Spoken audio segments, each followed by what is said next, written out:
I want to give you a live look here at the White House. We continue to roll on this Monday edition. Big news, of course, happening today in the Middle East. President Trump speaking at two different venues, 20 hostages returning home from the Gaza war, and that first phase of the peace deal now in motion there. So very, very historic day. We want to play out for you just a little bit ago. High up above right now in Air Force One, President Trump still on his way, coming back now to the White House, speaking to the media in Air Force One. Let's play this out for you. This is the audio only, but we will now be listening in. It's about 13 and a half minutes. Want to bring this to you right here on Live Now from Fox. When you see the heads of those countries, those are serious countries, right? But I thought it was fantastic. And seeing the so-called hostages, but those kids come back home and the way their parents just went crazy. Your father would not be that way with you. He'd be okay, but he wouldn't be like that. I would get a hug. A hug. A minor hug. Okay. Come on, Peter. Let's go. No, he would be. I'm only kidding. So, how you doing? Everybody okay? Every good? How are you feeling? I feel good. I mean, it's a long day, right? It's a long day, and we did a couple of big ones. That first one it's getting great reviews. I will tell you.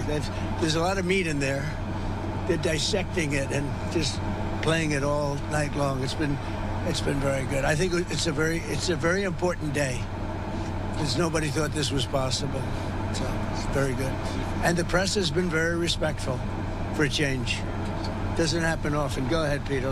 Let's go. What does it tell you about the world that it seems like you got a much better reception in Israel than you would get in like New York City right now? I think I get a great reception in New York City. I'm not saying that you don't, but it was on another level today. Well, yeah, you're right. It was incredible. But I went to the Bronx, and we had 31,000 people in a park in the Bronx in New York City during the campaign. 31,000, you remember that? And it was the friendliest crowd you've ever seen, and very diverse, but it was friendly. I mean, New York is good. It's good. New York City, bad example, but it was, I don't know if you can see through them. Are you admitting you made a mistake? I don't believe it. This is breaking news. No, I'm kidding. Let's go. Politics, never admit a mistake. Never admit. But it was, in the motorcade, I don't know if you can see, there were people hanging out of every apartment balcony, inside the Knesset. Okay, so I've heard, they said if you did Russia, or if you did, lots of different combinations, they say the Middle East blows it away. And I said, why? By experts.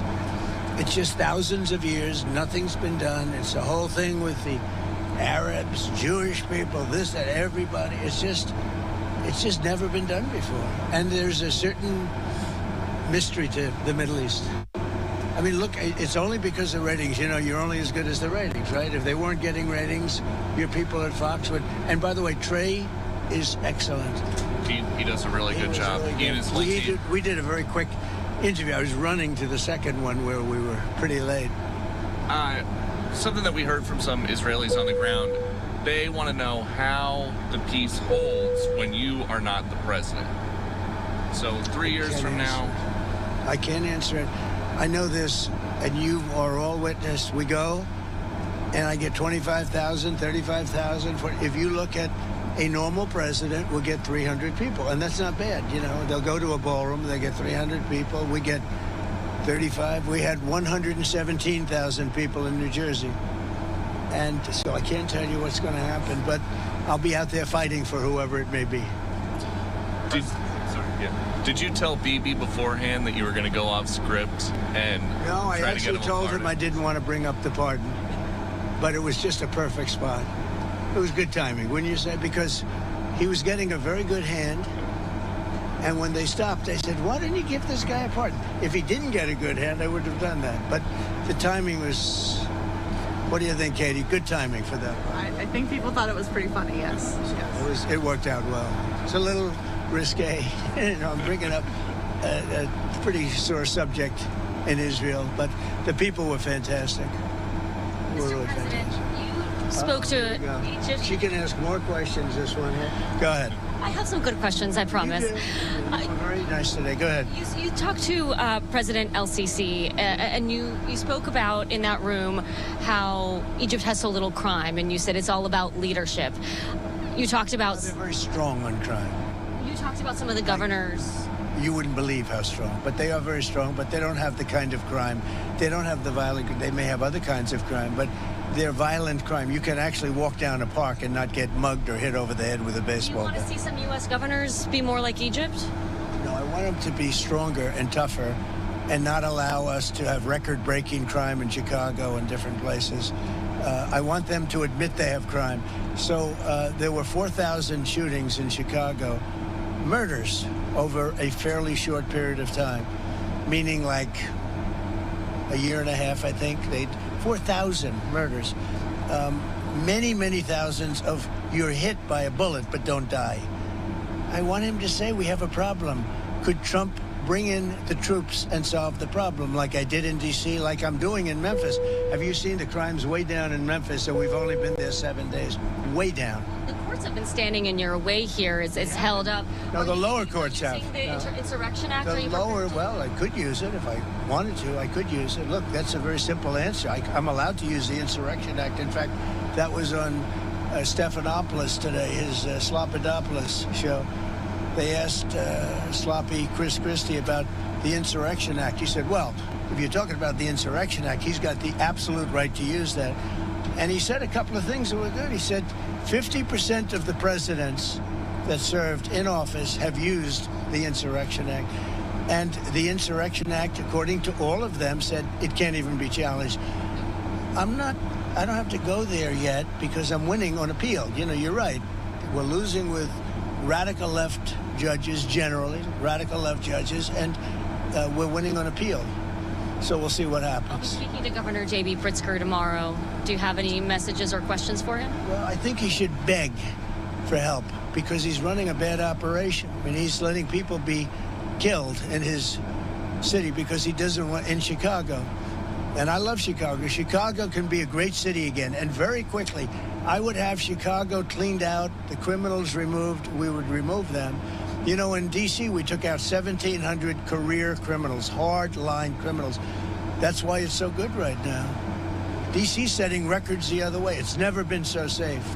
And the restaurants have never done better business. They're opening up new they were closing restaurants, now they're opening new restaurants. I can do the same thing on a larger scale in Chicago. And Pritzker should ask me to do it. But when you mention insurrection, I mean, you were the one that mentioned, one of you mentioned, Insurrection Act. Yeah, I mean, I could do that. And many presidents have. 50%, Katie, 50% of the presidents have used the insurrection because they don't want to go through this stuff where somebody said there's no crime and 4,000 people got shot. You know, right? You don't have to do this because she tends to be on the conservative side. Do you have an update on the Schumer shutdown and Democrats still continuing to refuse to vote for the... I mean, it's, look, they want to have health care for illegals that have come in. Many of these people are criminals, and they want to have health care. And what it also does is, you know, we have nobody coming in now. We have it really locked down.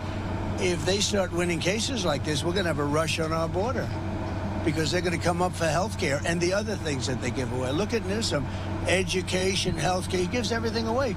People come up for that. People come from other countries for that. So we can't have it. We can't have that. We have people coming into our country, but they're coming in legally. Do you have any more meetings We have the strongest border we've ever had. But they are coming in, Katie. They're coming in legally through a process. Any planned meetings with House and Senate leadership on the Republican side to figure out this week? With them, I talk to them all the time. John Thune's been great, and Mike has been great. Speaker, he's been great. Those two guys have done a great job. But we're dealing with a bunch of radical left lunatics that have lost an election in a landslide. They don't even admit that. I mean, think of it. They lost the election 2,700 in terms of counties to 525. That's where the map is entirely, right? They lost all 7 swing states. They lost the popular vote. And then they say, oh, the election was close. She says the election was a landslide. But they lie. You know, they can take any subject like Newsom does. He says, oh, no, Los Angeles is doing great.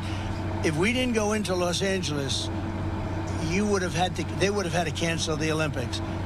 And the head of law enforcement said, and he said it very strongly, we could not have handled this if Trump didn't bring those people in. 2 weeks later, he said, oh, we could have, because he was told to say that. But we did a great job in Los Angeles. You wouldn't have, first of all, you lost half of it with the fires. And this would have been, I think this would have been maybe even worse. They had no control. When we went in, the police had totally lost control.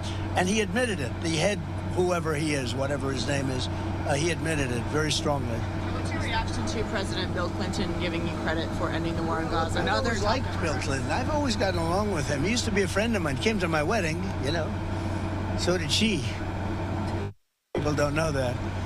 But no, I've always liked him. I thought it was very nice, actually. And what is he doing? He's telling the truth. Because nobody else has been able to do it. Talking about the Middle East, yes. Mr. President, I wanted to ask you about your conversations with world leaders today. You said that everybody is unified over your plan, but we heard from President Sisi calling for a two-state solution, an independent Palestinian state. We're talking about a different plan. I'm talking about something very much different. We're talking about rebuilding Gaza. I'm not talking about single state or double state or two-state. We're talking about the rebuilding of Gaza. What's the road ahead for governing Gaza? Have to see. I mean, a lot of people like the one-state solution. Some people like the two-state solutions. We'll have to see. I haven't commented on that. How do you see bridging that gap, though? Because you have the Arab countries. At some point, I'll decide what I think is right, but I'd be in coordination with other states and other countries. But are you satisfied? I mean, some people might say it feels premature declaring peace for the whole Middle East. 3,000 years of peace and so on. You want more people to be killed? What do you want, another 300,000-400,000 people to be killed? Is that what you're looking for? But in terms of the risks in Gaza, we're already seeing the risk. So you mean let them fight on for another couple of years and let some more buildings fall down on top of people and keep it going? No, we did it the right way. We did it. I think our timing was perfect, actually. In terms of you don't really mean that. You mean you want them to fight on, right? I'm just asking about the phase 2 of the negotiations and how confident you are that those can get underway. We have a lot of power. That was a power room. Those people, those are the richest countries. I think with tariffs, I think we're the richest country in the world, actually, the United States. We're taking in hundreds of billions of dollars.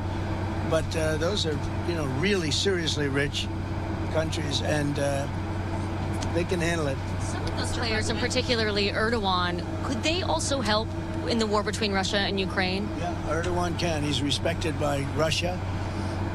Ukraine, I can't tell you about, but he is respected by Putin. And he's a friend of mine, you can see. Why? I get along with the tough ones. I don't get along with the weak ones. I get along with the tough ones. I don't know what that is, but Erdogan's been great with me. When NATO has a problem with Erdogan, which they often do, they call me to talk to him. And I've never failed in working it out immediately. Is that right? How's Caroline doing? Is she doing good? How you doing? Can Caroline be replaced? That's up to you, sir. It'll never happen. Nobody wants to. It'll never happen. Look.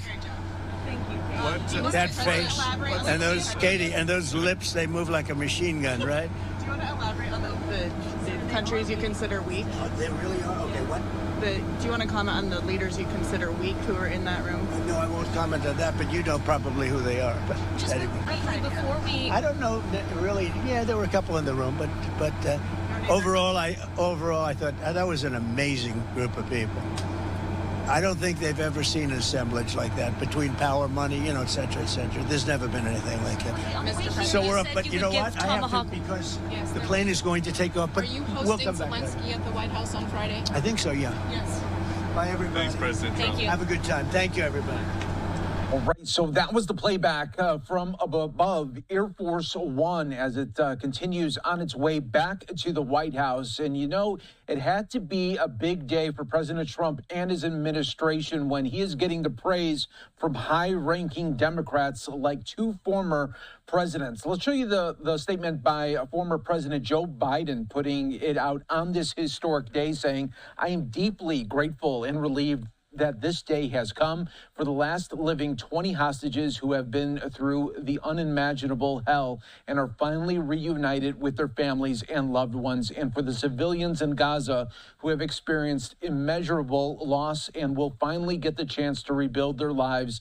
The road to this deal was not easy. My administration worked relentlessly to bring hostages home, get relief to Palestinian civilians, and end the war. I commend President Trump and his team for their work to get a renewed ceasefire deal over the finish line. Now, with the backing of the United States and the world, the Middle East is on a path to peace that I hope endures, and a future for Israelis and Palestinians alike with equal measures of peace, dignity, and safety. That was from the former President Joe Biden there. And here is the statement from former President Bill Clinton saying the horrors of the October 7th, 2023 attack on Israel and the conflict they reignited have resulted in unbearable human loss. It has been hard to watch and nearly impossible to rationalize. I'm grateful that a ceasefire has taken hold, that the last 20 living hostages have been freed, and that desperately needed aid has begun to flow into Gaza. President Trump and his administration, Qatar, and other regional actors deserve great credit for keeping everyone engaged until this agreement was reached. Now, Israel and Hamas, with the support of the United States, the region, and the world, must try to turn this fragile moment into lasting peace that provides the dignity and security of both Palestinians and Israelis.